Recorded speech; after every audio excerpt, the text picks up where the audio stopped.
Assalamualaikum Bu Ani, selamat pagi. Waalaikumsalam warahmatullahi wabarakatuh. Selamat pagi Bu Bali, gimana kabarnya? Alhamdulillah sehat Bu. Bu Ani pripun kabaripun? Alhamdulillah sangat sehat. Semoga kita bisa melaksanakan tugas dengan baik nggih Bu Bali. Nggih, amin. Bu Ani mohon maaf ini saya mengganggu waktu Bu Ani sebentar. Apa bisa nggih Bu Ani nggih? Alhamdulillah untuk hari ini insya Allah ini ada waktu yang senggang, bisa kita ngobrol bareng ini terkait dengan apa yang ingin diketahui Bu Bali, monggo. Terima kasih Bu Ani. Begini Bu Ani, saya dalam program calon guru penggerak itu mendapatkan tugas untuk melakukan kegiatan wawancara terkait dengan praktik pengambilan keputusan pada modul 3.1. Apakah mungkin nanti Bu Ani berkenan saya ajukan beberapa pertanyaan terkait dengan pengambilan keputusan? Insya Allah semua pertanyaan yang terkait dengan pengambilan keputusan ataupun masalah apapun ya yang ingin diketahui silahkan untuk dipertanyakan. Insya Allah saya jawab dengan baik. Balik. Begini Bu Ani, selama Bu Ani itu menjadi pemimpin atau kepala sekolah di UPT SD Negeri Jeblok, apakah Bu Ani itu mengidentifikasi kasus-kasus yang merupakan dilema etika atau bujukan moral itu seperti apa nggih Bu nggih? Begini, terkait dengan kasus yang ada di sekolah UPT SD Jeblok, ini yang pertama saya lakukan ya pendekatan terhadap yang bersangkutan. Mungkin beliaunya berkenan untuk menceritakan secara jujur apa yang dialami. Dengan demikian saya bisa mengambil langkah yang terbaik khususnya untuk beliau dan umumnya untuk sekolah. Gitu. Seperti itu. Jadi Bu Ani itu dalam mengidentifikasi kasus-kasus yang merupakan dilema etika atau bujukan moral itu dengan teknik pendekatan dan komunikasi. Mekaten nggih Bu nggih? Nggih. Selama ini dalam Bu Ani menjalankan pengambilan keputusan di UPT SD Negeri Jeblok, terutama itu Bu Ani terkait dengan kasus-kasus di mana ada dua kepentingan yang sama-sama benar atau sama-sama mengandung nilai kebajikan, itu bagaimana nggih Bu nggih? Ya seperti biasanya ya Bu Balik, kita itu sebagai manusia biasa yang tidak luput dari kepentingan yang berbenturan, yang bareng dan itu sama-sama berat ya. Tapi di sisi lain kita selalu tahu apa yang menjadi, kita bandingkan mana yang lebih urgent, mana yang lebih penting di antara permasalahan tersebut. Jadi tetap saja saya mengadakan pendekatan pada yang bersangkutan dan kita pertimbangkan seperti misalnya seperti ini, karena putranya sakit dan sekolah juga harus masuk dan ada tugas yang harus dikerjakan, itu saya mengambil kebijakan seperti ini Bu Balik. Beliaunya juga sudah matur, sudah menceritakan dengan baik, memang seperti kondisinya putranya seperti ini, jadi saya juga mengambil kebijakan untuk sekolah saya yang menghandle dulu. Ketika putranya sudah diberi obat misalnya, terus ada yang menunggui, beliaunya juga untuk datang ke sekolah seperti itu. Jadi kan memang sama-sama berat tugas dan keluarga. Karena putranya nggak ada yang nunggu misalnya ya, dan hanya satu-satunya yang beliau saja, jadi ya saya izinkan untuk mengerjakan tugasnya untuk mendampingi putranya, walaupun itu ya secara aturan memang ya salah karena jam dinas seperti itu. Jadi dilemanya seperti itu, saya harus mengambil keputusan yang kiranya ya tidak merugikan satu sama lain, semua bisa berjalan dengan baik. Mungkin seperti itu. Jadi dalam pengambilan keputusan itu lebih memprioritaskan skala, ngeten nggih, urgent, skala prioritas seperti itu ya Bu Ani ya. Jika seumpamanya tugas di sekolah itu masih bisa dihandle oleh Bapak Ibu guru yang lain, kalau ada kepentingan, monggo asalkan tidak meninggalkan kewajiban tugas di lembaga. Seperti itu. Kemudian itu Bu Ani, yang ingin saya ketahui itu bagaimana langkah-langkah atau prosedur yang Bu Ani lakukan selama ini dalam pengambilan keputusan atau dalam terutama yang terkait dengan kasus-kasus dilema etika tadi Bu.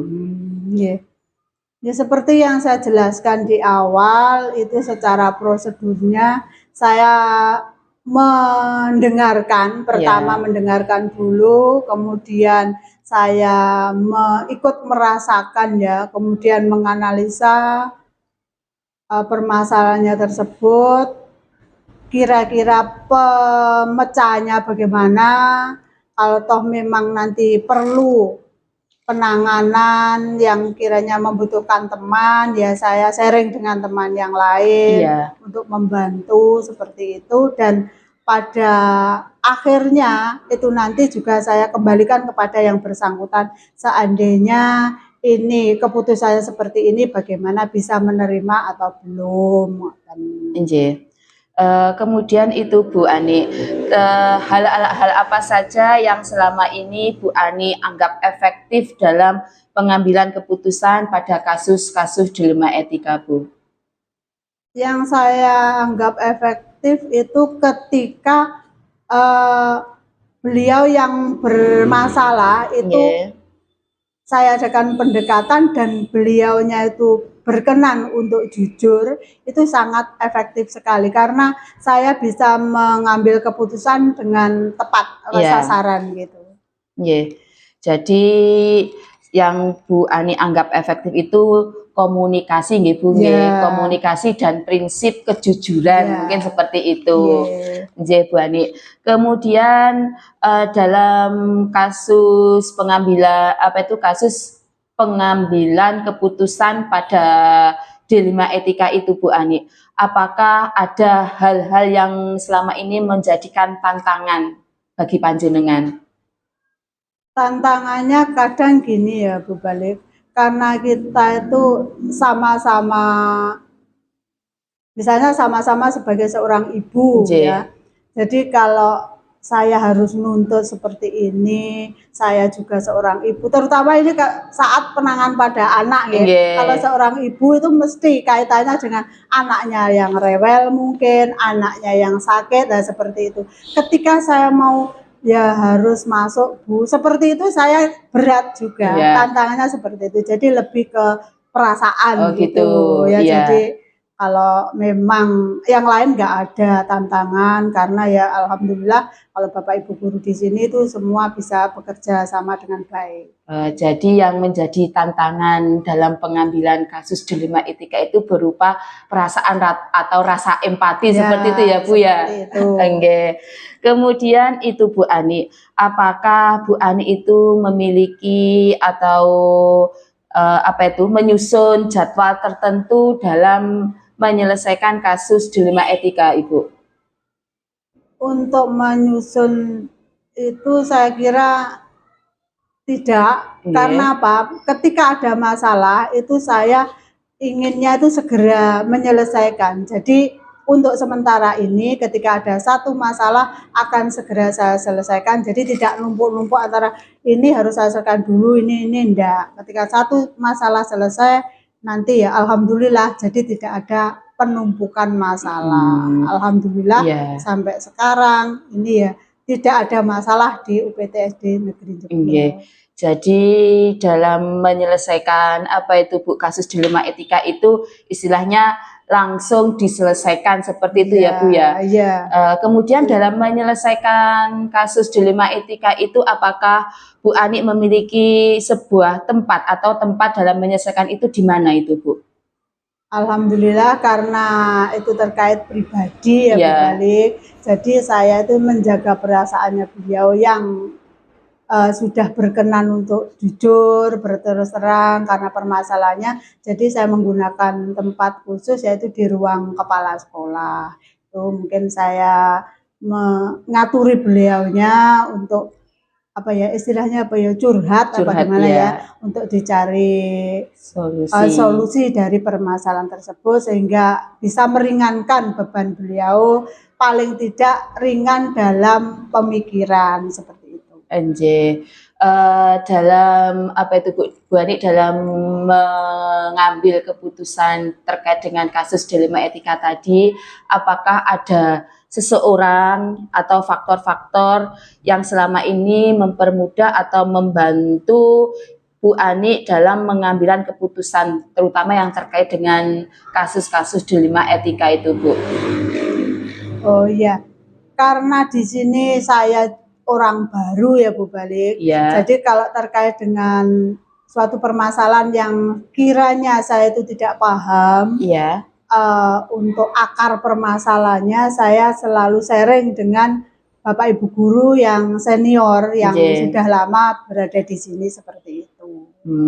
Jadi dalam apa itu jadi dalam pengambilan keputusan yang terkait dengan dilema etika itu Bu Ani dibantu oleh salah satu Bapak atau Ibu guru senior untuk menjadi bahan pertimbangan seperti itu nggih Bu nggih.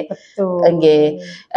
Dari percakapan ini tadi Bu yang panjenengan sampaikan kepada saya, mungkin pembelajaran apa yang dapat Bu Ani petik dari pengalaman Bu Ani dalam pengambilan keputusan dilema etika Ibu? Pengalaman yang saya terima ya Bu Balik selama ini ketika ada teman ya Bapak Ibu guru yang bermasalah terus beliaunya berkenan untuk curhat menyampaikan permasalahannya dan saya membantu walaupun sedikit pemecahan masalah itu dan beliaunya bisa keluar dari permasalahan itu suatu kebanggaan tersendiri dan saya merasa senang bisa membantu beliaunya karena beliaunya juga merasa senang sudah bisa keluar dari permasalahannya tersebut. Itu Mbak. Jadi pembelajaran yang dapat Bu Ani petik dari percakapan atau wawancara ini tadi berupa prinsip kejujuran itu dapat menyelesaikan semua masalah seperti itu ya Bu ya. Insya Allah, dalam menyelesaikan kasus dilema etika. Saya rasa untuk pertanyaan saya sudah cukup Bu Ani. Ini saya sudah dapat mengambil berbagai informasi yang dapat Bu Ani sampaikan nanti untuk saya kembangkan di dalam kegiatan program calon guru penggerak.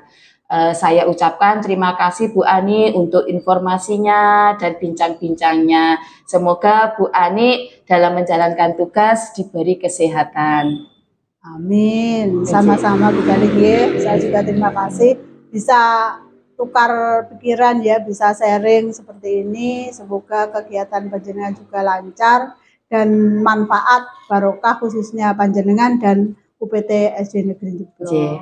Nggih, mekaten Bu Ani, terima kasih. Sami-sami.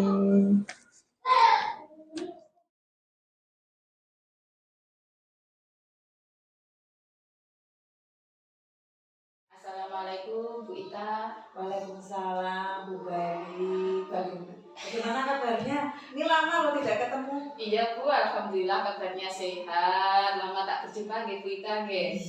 Iya. Ini kok jalur gunung? Ada dalam rangka apa? Kok tulen sampai ke sekolah saya? Iya Bu Ita, begini kebetulan saya itu mendapatkan tugas dari program guru penggerak untuk melakukan kegiatan wawancara kepada beberapa kepala sekolah terkait dengan praktek pengambilan keputusan Bu. Bolehkah saya nanti mengajukan beberapa pertanyaan kepada jenengan Bu Ita nggih? Oke, siap, monggo Bu. Begini Bu Ita, terkait dengan pengambilan keputusan yang selama ini Bu Ita gunakan sebagai kepala sekolah, bagaimana Bu Ita mengidentifikasi kasus-kasus yang merupakan dilema etika atau bujukan moral itu Bu Ita? Oh iya. Kalau terkait dengan kasus-kasus di sekolah terkait dengan yang masalahnya dilema etika dan bujukan moral ya, itu sebenarnya banyak sekali. Iya. Nah, ketika kita menemui suatu kasus, karena kan ya mayoritas kasus yang ada di sekolah itu pasti hubungannya dengan etika. Iya. Ke anak-anak etika juga tidak hanya ke anak-anak saja, tapi juga ke guru dan staf yang ada. Bagaimana kita mengidentifikasi permasalahan tersebut. Jelas kita tahu permasalahan atau kasus itu diawali dengan entah saya tahu sendiri atau saya itu menerima laporan. Nah, setelah tahu kasus itu, yang jelas kita akan melakukan yang namanya konfirmasi. Konfirmasi di sini dalam artian kita harus tahu duduk perkara permasalahan itu. Ya, harus kita benar-benar mengidentifikasi permasalahan ini itu awalnya seperti apa, kemudian kejadiannya seperti apa, dan mengakibatkan hal itu menjadi seperti apa. Nah, di sini saya ketika melakukan investigasi seperti itu, yang jelas tidak mungkin saya lakukan sendiri. Yang jelas saya akan melibatkan staf atau bapak ibu guru atau bahkan siswa yang ada di sekolah saya yang mungkin berkaitan langsung dengan peristiwa atau kasus tersebut. Nah, dari mereka lah informasi-informasi itu terkumpul. Nah, setelah informasi itu terkumpul, kemudian saya di sini menganalisisnya. Analisis ini sangat dibutuhkan dalam artian agar nanti keputusan yang akan saya ambil terkait dengan kasus itu nanti itu memang benar-benar melalui pemikiran yang panjang. Nah, jikalau misalkan kasus itu dirasa, saya merasa dari hasil investigasi saya, hasil saya diskusi dengan Bapak Ibu maupun dengan staf itu masih menemukan sesuatu hal yang kurang memuaskan, maka saya juga pernah melakukan konsultasi itu dengan pihak-pihak yang lebih berkompeten. Ya, terus terang kami di lembaga kami menjalin kerjasama yang baik dengan Babin Kamtibmas dan juga Babinsa yang secara reguler minimal 1 bulan sekali itu melakukan kunjungan ke sekolah dan melakukan sapa yang menyapa anak-anak, juga memberikan motivasi dan pembinaan kepada anak-anak. Nah, terkait dengan dilema etika dan juga bujukan moral ini, setelah teridentifikasi ketika mau mengambil suatu keputusan, yang jelas pasti akan dihadapkan pada suatu dilema. Kadang dibenturkan pada ada 2 hal itu yang sama-sama baik. Nah, yang jelas keputusan nanti yang diambil itu tidak bisa memuaskan semua pihak, tetapi keputusan itu akan diambil dengan mengambil resiko yang paling sedikit dan kita berpikir efeknya ke jangka panjangnya nanti seperti apa. Yang jelas keputusan apapun itu jika sudah menyangkut hajat hidup orang banyak itu tidak bisa memuaskan semuanya. Tapi yang jelas di sini kita menerapkan namanya prinsip adil. Dalam arti adil ini adalah adil untuk semuanya. Kita mencari resiko yang terkecil dan dampak negatif yang terkecil dengan melihat dampak kedepannya yang lebih besar. Jadi selama ini Bu Ita sebagai kepala sekolah dalam mengidentifikasi kasus-kasus yang merupakan sebagai dilema etika atau bujukan moral tadi, Bu Ita mengawali dengan konfirmasi dan mengidentifikasi, kemudian menganalisis keputusan. Selain itu juga konfirmasi kepada pihak yang terkait, seperti itu Bu Ita. Kemudian selain itu juga Bu Ita dalam pengambilan keputusan tadi juga menerapkan prinsip asas keadilan. Nah, selama ini bagaimana Bu Ita sebagai kepala sekolah di UPT SD Negeri Kamulan 1 ini menjalankan pengambilan keputusan di sekolah, terutama itu Bu Ita untuk kasus-kasus di mana itu ada 2 kepentingan yang sama-sama benar atau sama-sama mengandung nilai kebajikan. Ya, itu memang sesuatu ya dilema etika juga, tetapi dalam artian ketika ada sesuatu hal itu meskipun katakanlah sama-sama itu dianggap sesuatu hal yang baik, jelas ketika kita mengidentifikasinya menganalisisnya lebih dalam, pasti ada sisi perbandingan atau perbedaannya. Yeah. Nah, di situ dalam artian ketika kita menemukan suatu kasus seperti itu ya, kita tetap juga harus berpedoman pada fakta dan bukti juga. Nah, ketika dua hal itu katakanlah sama-sama hal yang baik, terus kemudian itu juga mengandung hal kebajikan seperti itu, kita juga berpikirnya itu tidak untuk saat itu, tetapi juga untuk jangka yang akan panjang. Katakanlah seperti ini. Di suatu kasus ya, di sekolah katakanlah kemarin ketika ada COVID itu ada siswa itu yang berprestasi, lolos dalam seleksi olahraga, kemudian mau diikutkan kompetisi di luar, ya di luar dari sekolah kompetisinya itu karena ikut klub olahraga seperti itu. Nah, di satu sisi kita memberi kesempatan anak itu untuk mengembangkan potensinya dalam olahraga. Tapi di satu sisi ada hal yang paling utama yang harus kita jaga adalah kesehatan dan keselamatan anak. Nah, dari dua hal yang urgent itu kita harus menganalisisnya. Yang pertama dari faktor kita lihat dulu bakat anak ini. Katakanlah karena anak ini masih di kelas 4. Di kelas 4 dia masih punya potensi kesempatan nanti di kelas 5 atau di kelas 6 untuk mengikuti itu kembali event itu lagi. Dan event itu memang rutin dilaksanakan setiap tahun, sehingga di tahun-tahun berikutnya itu masih bisa untuk dia ikuti lagi. Kemudian terkait dengan masalah COVID, nah masalah COVID saat itu karena memang istilahnya masih sangat dibatasi untuk berinteraksi, maka memang dari pihak sekolah waktu itu menyampaikan keputusannya untuk jangan dulu mengikuti, dikarenakan apa? Kita memiliki pertimbangan seperti ini. Kalau terkait dengan event-event olahraga itu, kesempatan itu masih kedepannya masih akan terbuka. Nah, terkait dengan masalah yang COVID seperti itu, kita tidak bisa memberikan jaminan kesehatan bahkan keselamatan terhadap anak-anaknya. Lebih baik karena sebenarnya dua-duanya kan ya bagus ya, tapi kita mengambil opsi yang kita mempertimbangkan keselamatan dan kesehatan anak itu tadi, sehingga ketika dia mau mengikuti event itu kita jelaskan dengan panjang lebar istilahnya keuntungan dan kerugian, nah secara logis, secara realistis, karena kita mempertimbangkan kalau event olahraga itu bisa kapan saja dia ikuti, apalagi dia bergabung dengan klub, nanti masih banyak event-event lain yang bahkan mungkin dalam satu tahun bisa 2 atau 3 kali. Tapi terkait dengan masalah COVID yang itu saat itu sangat rentan sekali, apalagi terhadap anak, dan event ini mempertemukan banyak orang.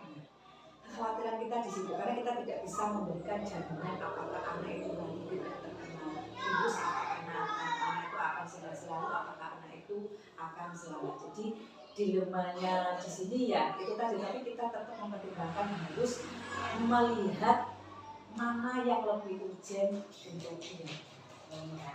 Iya Bu, terkait dengan kasus yang Bu Ita sampaikan tadi, langkah-langkah atau prosedur apa yang biasa Bu Ita lakukan ketika kasus tersebut? Iya, saya kan harus ketika dapat laporan saya mau ikut event ini seperti ini. Saya harus tahu dulu eventnya ini itu event yang memang hanya sekali ini ataukah event yang rutin dilakukan, dan juga di situ ada rangkaian kegiatannya. Nah, kemudian dari situlah saya mendapat informasi bahwa event ini itu rutin dilakukan. Event ini bahkan setahun bisa 2 sampai 3 kali. Sehingga saya berpendapat ketika tahun ini nanti tidak mengikuti, di tahun berikutnya dia masih bisa mengikuti, dan kemungkinan di tahun berikutnya itu COVID-19 ini sudah agak reda, sehingga dia ketika mengikuti event ini lebih aman dalam hal kesehatan. Jadi ketika ada seperti itu memang benar-benar kita harus tahu eventnya itu seperti apa, mencari banyak informasi terkait juga eventnya itu apakah benar-benar bisa menjamin kesehatan anak itu atau tidak. Jadi kita memang ketika mengambil keputusan itu mana yang lebih banyak memberikan keuntungan kepada anak, bukan hanya dari segi prestasi tapi juga dari segi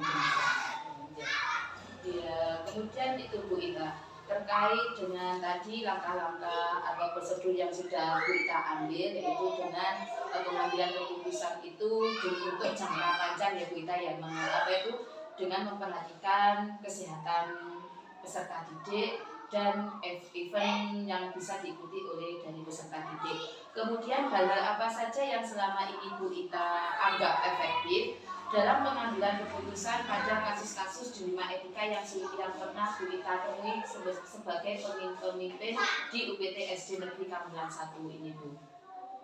Ya, sebenarnya apa yang paling efektif itu, kalau saya mengatakan tidak ada yang paling efektif, karena apa yang saya lakukan ini itu kadang tidak bisa berlaku untuk kasus yang lain. Jadi treatment, istilahnya treatment antar setiap kasus itu berbeda. Katakanlah begini, di setiap lembaga itu pasti ada Bapak Ibu guru itu senior yang sudah mendekati umur 12 dan mungkin kinerjanya kita merasa sudah tidak sempurna sebelumnya. Di sini akan menjadi suatu dilema bagi saya, bagaimana beliau tetap bisa menjalankan tugas mengajarnya itu dengan baik, tetapi juga tidak merugikan siswa. Nah, jadi dalam artian tetap kita sama-sama istilahnya, karena juga karena faktor usia dan sebagainya, juga tidak membiarkan diri yang bersangkutan dan juga tidak merugikan oleh siswa. Karena itu saya juga harus tahu karakteristik dari kelas 1 sampai dengan kelas 6 itu seperti apa, sehingga ketika saya menempatkan guru tersebut di kelas mana yang sesuai dengan kompetensinya, nah itu nanti akan pas. Nah memang kalau yang pernah saya ambil putra seperti itu, karena beliaunya sudah mendekati sempurna dan beliau punya istilahnya kelebihan, yaitu sangat dekat dengan anak-anak, maka beliau saya tempatkan di kelas rendah. Ya, jadi di situ kompetensi beliau yang sangat aware dengan sangat care dengan anak-anak itu sangat pas di kelas rendah, dan terkait dengan materi pembelajaran pun juga tidak memberatkan beliau karena materi itu ada di kelas rendah. Itu salah satunya untuk permasalahannya seperti itu. Kemudian itu Bu Ita, hal-hal apa saja yang selama ini merupakan tantangan yang Bu Ita hadapi dalam pengambilan keputusan pada kasus-kasus dilema etika? Kalau tantangannya sebenarnya kalau masalah dilema etika dan juga rujukan moral itu, pengambilan keputusan kalau di tingkat siswa sebenarnya tidak menjadi suatu kendala yang sangat berarti.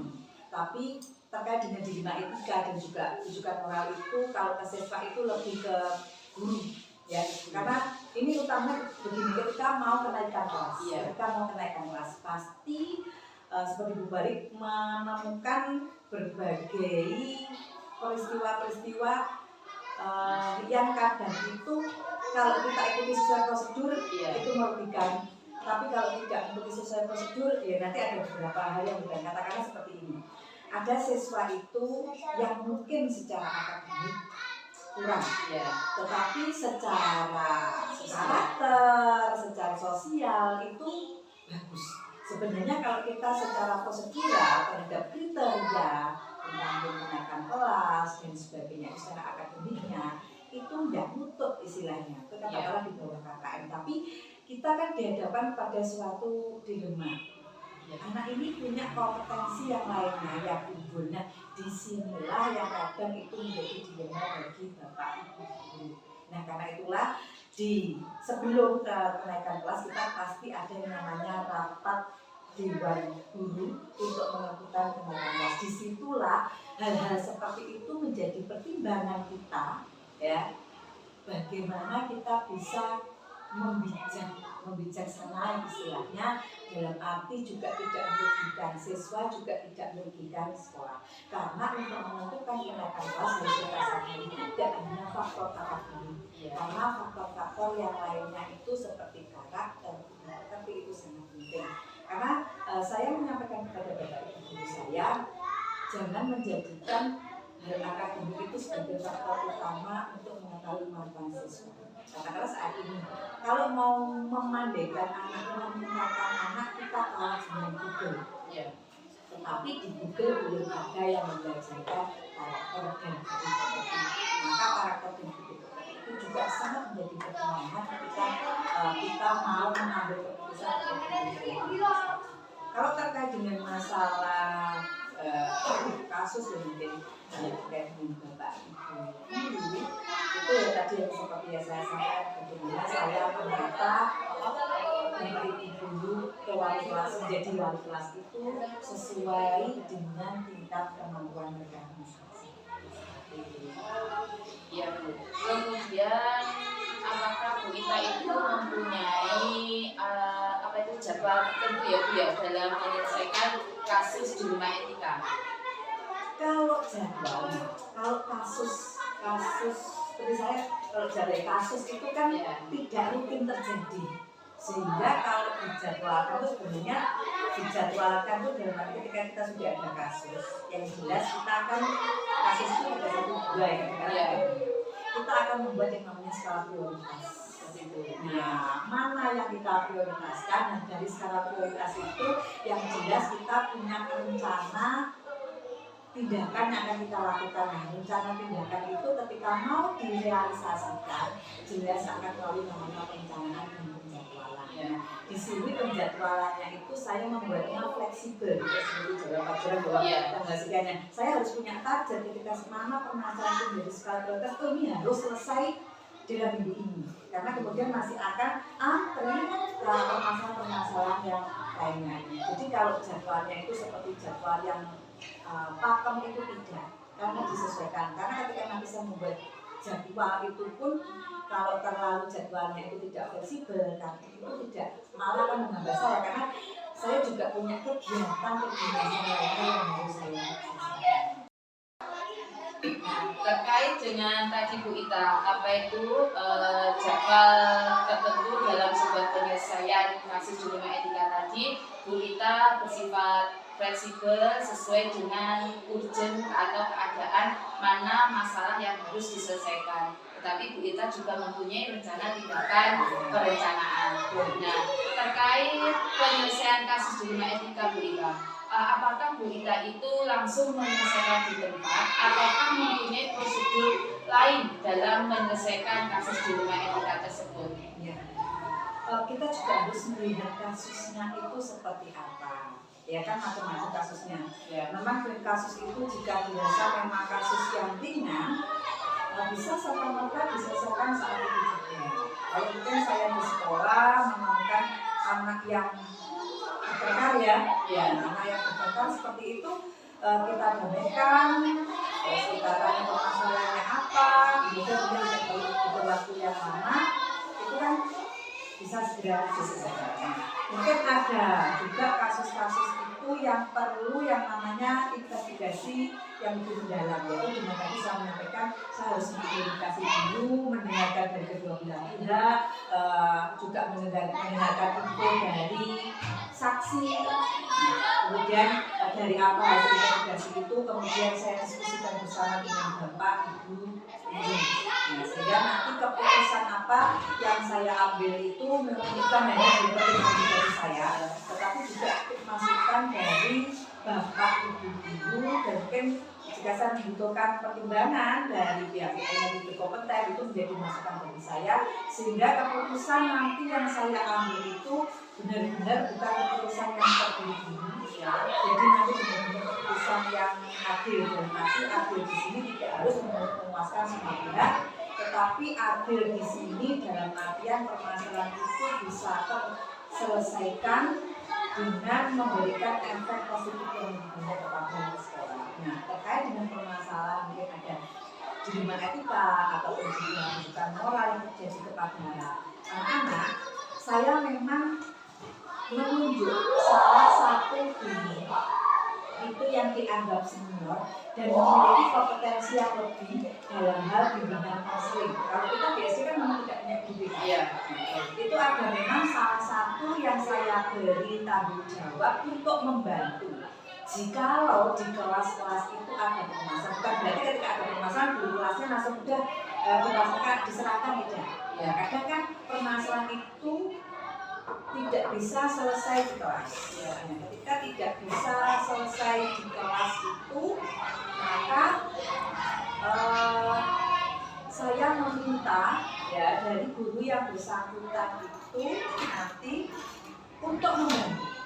Jadi kan kita tahu kompetensi dari masing-masing guru itu kan beraneka macam ya. Kita pasti tahu mana yang punya kompetensi yang lebih ya. Ini saya punya salah satu guru yang memang punya kompetensi lebih, penguasaan yang terkait juga dengan konseling, sehingga ketika ada permasalahan di kelas itu yang tidak bisa diselesaikan oleh guru kelasnya, karena yang guru kelas itu juga sebenarnya merangkap sebagai yang beda ya.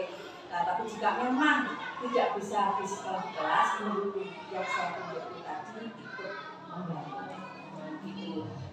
Jadi dalam penyelesaian kasus dilema etika itu Bu Ita juga dibantu oleh guru senior yang untuk mempermudah menyelesaikan masalah dilema etika.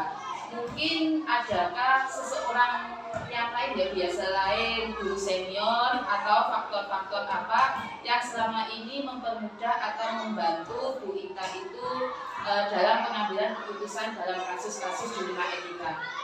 Ini bilang mungkin adakah seseorang lain yang dapat mempermudah atau membantu dalam menyelesaikan kasus-kasus dilema etika selain guru senior tadi?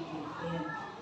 Kalau di lingkup lembaga saya sampai dengan saat ini dengan support system yaitu kerjasama dan komunikasi yang baik, saya, guru senior dan seluruh bapak ibu guru untuk saat ini sudah sangat cukup untuk membantu menyelesaikan berbagai dilema etika maupun rujukan moral ya, kasus-kasus dilema etika yang rujukan moral itu. Nah, memang beberapa waktu lalu juga ada ketika saya juga meminta pertimbangan, meminta masukan dari Pak Badun Kamtipmas ya, itu karena memang mau tidak mau di sekolah itu pasti ada yang namanya ya, suatu kasus ya perhubungan atau pemberian itu ya, yang mungkin dari beliaunya yang mungkin bisa memberikan masukan, kemudian dari situlah juga memberikan masukan ini seperti ini. Nah, itu menjadi pertimbangan saya untuk memutuskan suatu kasus tertentu yang kaitannya dengan masalah pemberian. Nah, saya juga istilahnya di sini punya beberapa rekan ya yang berkecimpung, utamanya itu juga dikaitkan dengan masalah pemberian itu, salah satunya ada seorang juga psikolog selama itu dari istilahnya sharing bersama ketika saya melakukan permasalahan dengan saya saat ini kasus ini dari beliau yang pakar-pakar kompeten itu ikut membantu saya untuk dalam rangka saya mengidentifikasi terkait permasalahan itu yang nantinya akan sangat membantu saya untuk mengambil keputusan terkait kasus yang terjadi.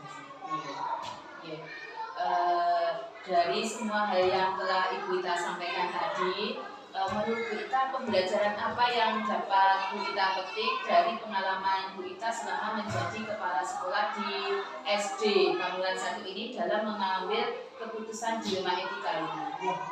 Ketika mengambil suatu keputusan yang juga dimiliki ini, pastikan ketika mengambil suatu kasus itu benar-benar diidentifikasi, diinvestigasi, kemudian diklarifikasi dan dikonfirmasi, dan jangan hanya melihat dari satu sudut pandang saja. Maka perlu namanya kita sharing atau diskusi baik dengan Pak Ibu guru ataupun mungkin pihak-pihak lain yang dianggap berkompeten terhadap kasus tersebut. Nah, kemudian kita juga harus mempertimbangkan skala prioritasnya.